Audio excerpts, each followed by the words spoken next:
Hola, buenas tardes, ¿cómo están? Nos encontramos de vuelta, hoy continuamos con Carlos Marx. Habíamos dejado en la anterior clase, en el anterior encuentro, con un interrogante. Era de dónde surgía el plusvalor, o de dónde surge el plusvalor. Vamos a tratar hoy de demostrar de dónde surge ese plusvalor, esa D chiquita que habíamos visto en la clase anterior. Tenemos que refrescar algo de la clase anterior, solamente esta pequeña cuestión, que es que en un sistema donde todo se compra y se vende, la única mercancía que tiene el trabajador para vender es alquilarse por horas a quien lo emplee. Es decir, trabajar para un empleador y con los medios de producción que éste le provee, producir mercancías. Es decir, alquilarse por horas. Vender su fuerza de trabajo, vender su trabajo abstracto. Tenemos que recordar esto. Ahora, en el sistema capitalista no hay esclavos ni hay siervos de la gleba. Lo que hay son hombres libres que se enfrentan en el mercado. Y en el mercado de trabajo también se enfrentan los hombres libres. Entonces, el trabajador puede emplearse o no con el capitalista. El trabajador le va a ir a pedirle trabajo al capitalista, va a decir, ahí dice, hay vacantes, quiero trabajar, y el capitalista le dice, mire, acá nosotros por 10 horas de trabajo le pagamos 5 pesos. Por ejemplo, es el ejemplo que voy a seguir en este momento. Entonces, hay un pacto. ¿Qué piensa el trabajador? Yo con los 5 pesos que me pagan por trabajar 10 horas, me alcanza para sobrevivir, alcanza para darle comer a mis hijos, alcanza para poder pagar el alimento, la vestimenta, sí, bueno, entonces acepta. Pero puede decir que no, si le parece poco. Entonces, en este marco, decimos que hay una contratación libre entre dos personas. Claro, uno se emplea en los medios de producción y el otro, el único que tiene, es su fuerza de trabajo. Y se contrata. Entonces, tenemos que ver qué ocurre al interior de la fuerza de trabajo. Comienza la jornada de trabajo, dijimos que eran 10 horas. ¿Qué ocurre en la jornada de trabajo adentro de la usina, adentro de la fábrica?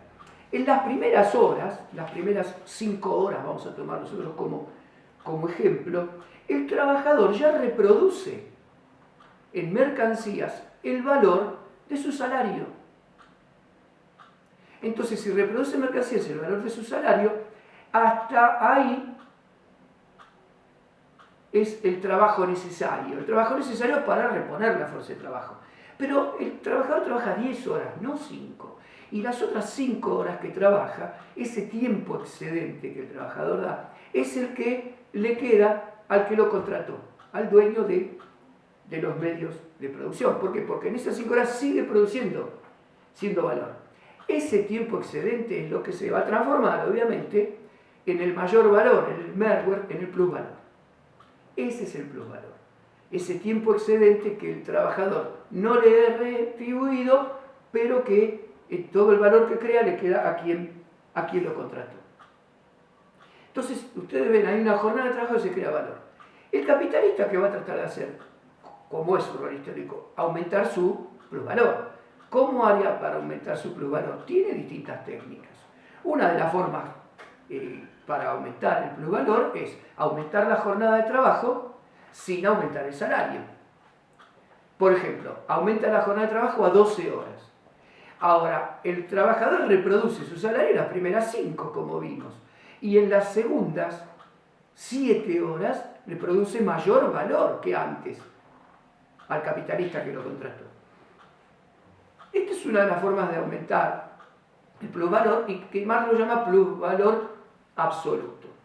Ahora tiene un problema el plusvalor absoluto, que es evidente, o sea, se ve, está a la vista. Entonces el trabajador puede decir, espere, señor, usted me contrató por 10 horas y me paga 5 pesos. Ahora me está pagando 5 pesos, pero me hace trabajar 12 horas. No está cumpliendo el pacto al que llegamos como hombres libres. Entonces puede suceder puede suceder esto. Es evidente y no se cumple el pacto original. Con lo cual, puede quebrarse ese pacto original o el trabajador puede decirle que le pague en su salario el tiempo extra que está trabajando. Hasta ahí plusvalor absoluto. Ahora, pensemos qué pasa si el empleador dota a ese trabajador de máquinas más modernas, de máquinas más productivas, de tecnologías más avanzadas que hacen que ese trabajador con esa máquina en la misma cantidad de tiempo produzca una cantidad mayor de mercancías, lo que se conoce normalmente como aumento en la productividad. Ahora, el trabajador va a reproducir su fuerza de trabajo en menos horas. ¿Por qué? Porque produce más mercancías. Vamos a suponer, produce en 4 horas el valor de su salario, el equivalente de su salario. Y las otras 6 horas son las que se apropia el que lo contrató, el empleador. Eso es, el trabajo excedente creció, está claro que aumenta el plusvalor. Este plusvalor Marx lo llamó plusvalor relativo. Digamos, no es evidente, no se ve. Cuando termina la jornada de trabajo, el trabajador trabajó 10 horas y cobró sus 5 pesos. Pero esos 5 pesos antes los producía en 5 horas y ahora los produce en 4. O sea, aumentó el plusvalor para el que lo contrata. Entonces vemos que la ley del valor se cumple, como decía Marx. Las mercancías se venden a su valor. ¿Y cuál es el valor de las mercancías? ¿Cuáles son los componentes del valor de la mercancía? Y entonces, los componentes del valor de la mercancía están en esta expresión. El valor de una mercancía es igual a estos 3 componentes. El capital constante, el capital variable y el plusvalor. El capital constante es el gasto en insumos, materias primas y maquinarias, es decir, la parte de la maquinaria que se transfiere a la mercancía, el desgaste de la mercancía, o sea, de los bienes de capital y de los objetos de trabajo. Una parte del desgaste de la máquina pasa al valor de la mercancía. Este capital constante es entonces trabajo que ya no puede moverse, trabajo cristalizado, es lo que Marx llama trabajo muerto. Esto es trabajo muerto, es trabajo cristalizado en mercancías que se trasladan a la nueva mercancía que se generan con ellas. En definitiva, todo trabajo abstracto cristalizado en estas mercancías es un trabajo muerto. El capital variable es el costo en salarios y colaterales que tiene el capitalista. Este costo en salarios y colaterales, lo que hoy llamaríamos costo laboral, es lo que le sale al capitalista sus trabajadores. Y el plusvalor es lo que se apropia, lo que se queda el capitalista del valor creado por el trabajador. Entonces vemos que el valor de la mercancía está completo acá, con la diferencia que una parte de ese plusvalor se lo apropia el que empleó la fuerza de trabajo. Acá relacionemos con el ciclo que vimos la otra vez. Este C más B es la D que habíamos visto en el anterior ciclo del capital. Vieron que era D, M. Bueno, este es en el anterior ciclo del capital, es la D. Y que decíamos que había una M asterisco y una D asterisco y que aparecía un plusvalor, un merger. Esta D chiquita, bueno, esta D chiquita es este plusvalor. Este plusvalor, si bien esto es trabajo muerto, estos dos surgen del trabajo vivo. ¿Por qué? Porque los crean el acto de la nueva mercancía el trabajador.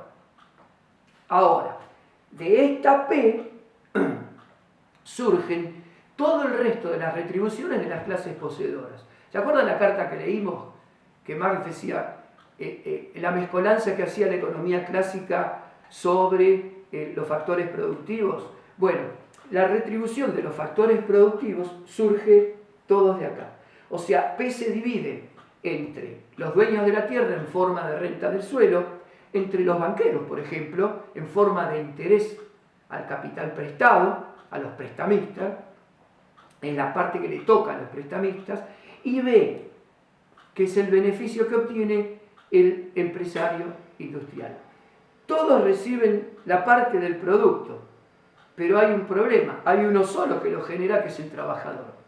Entonces Marx, partiendo de la teoría del valor-trabajo que vimos la otra vez, llega a una teoría de la explotación, en donde, como puede verse en esta ecuación, todos reciben una parte del producto, pero solo uno lo crea, que es la fuerza del trabajo, el trabajo abstracto. Entonces, acá nos va a aparecer y nos va a quedar muy claro la contradicción principal del sistema capitalista, que está dada entre los trabajadores que crean el valor, pero que no se lo apropian, y las clases poseedoras. Los trabajadores, Marx los va a llamar proletariado, y a las clases poseedoras, burguesía. Entonces la contradicción principal, las clases principales de este sistema va a ser el proletariado y la burguesía. No las últimas, pero no las únicas, pero sí las principales clases. Hasta acá esta primera parte, y enseguida seguimos con otro temita de Marx.